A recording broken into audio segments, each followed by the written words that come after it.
a bridge we're going to have to cross. But in the meantime, people got a lot of questions about it. You know, something else people got questions about, of course, the FPUC and the PUA unemployment, programs here, assistance. And we have Hannah Cho from the Department of Labor. Good morning, Hannah.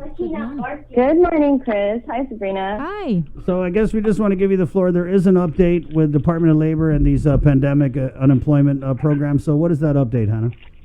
Well, today we launched our phase 2 of the unemployment process, which is now employers that have registered on HireGuam.com are now able to go back in and start inputting the data for their employees that have been laid off, furloughed, or had their hours reduced due to COVID-19. You mean like their employees' names and things like that? Yeah, it'll be all of their information, their wages, the dates that their furlough began or their reduced hours began, and all of that information so that we can eventually use that to dual verify when the employee module goes live, and then we can get our people their money. Okay. Is there any update on that yet? On what? On any further guidance from USDOL? Right now, on April 28th, we did send our budget request to the federal government. We're requesting just over $924 million, and that's to cover both programs, PUA and the FPUC. One of the holdups is that we don't have a signed agreement for FPUC yet. We have one for PUA, but we don't have one for FPUC, and without that signed agreement, we can't really go any further. But, my director, David Della Sola, he's trying to be proactive, so he combined the two requests into one and just sent it in anyway so that we can try to help our people.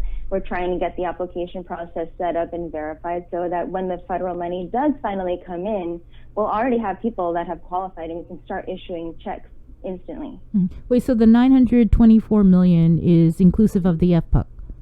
Yes, it's for PUA, FPUC, and minimal administrative costs. All right.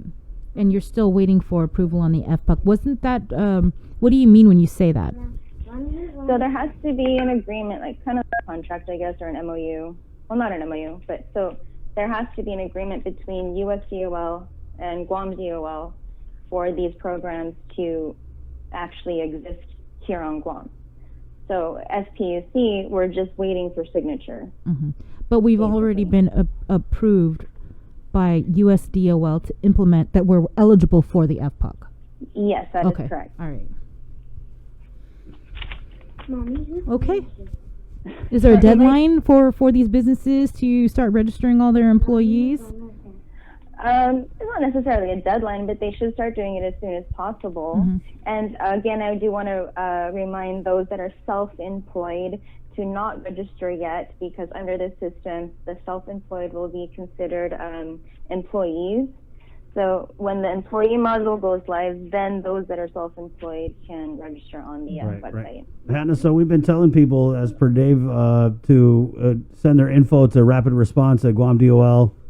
That's still, so you have all that info, and if people are still sending that info in, can you take that out from there and then put it wherever it needs to go? Most of that was necessary so that we could estimate how much money we could request from the federal government. Nice. Okay. So, and I mean, yeah, because people are asking me, but I know we haven't, when we come out with the application, that will really, really be the official beginning, and that's how you get in on it. Right. I mean, I just got off of a conference/training regarding PUA and FPUC with the federal government. My director was on that as well, and they walked us through the process and some of the rules and regulations. And one of the main things that they said is everybody has the right to apply, because there are so many questions about eligibility and whether you qualify or not. So everybody has the right to apply, and eligibility can be determined during the application process. Okay, good. All right. Thank you, Hannah. Hey, we got your number. I know Dave's busy. That's good. I'm glad. So if you're available, we'd like to get you. He's talking to the feds all the time. Right. Good. Yeah. That's good. So if you are Now available. you guys got me. Right. Yeah, All that's right. fine. That's great. Yeah. You're a little better looking. I just didn't want to insult Dave. Okay. Hey, this is radio. You can't see me anyway. We need you to send your pictures since we're going to be talking to you more Yeah, often. send a pic, okay? Oh, and also I sent you guys some info sheets. Chris, I sent it directly to you that Okay. you can post if you want. It has some FAQ information and just a little bit hoping to help the people better understand the Right. situation. Thank you. And We'll, give them a little bit more information. we'll get that up. Thank you so much, Hannah. Thank Okay, you. You're welcome. Okay. Right Thank on. you. Okay. I'll see you. Wash your hands. I knew you were going to say that. Okay.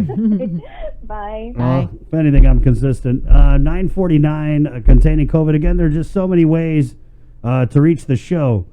You can stream it live on KUAM.com. It's also on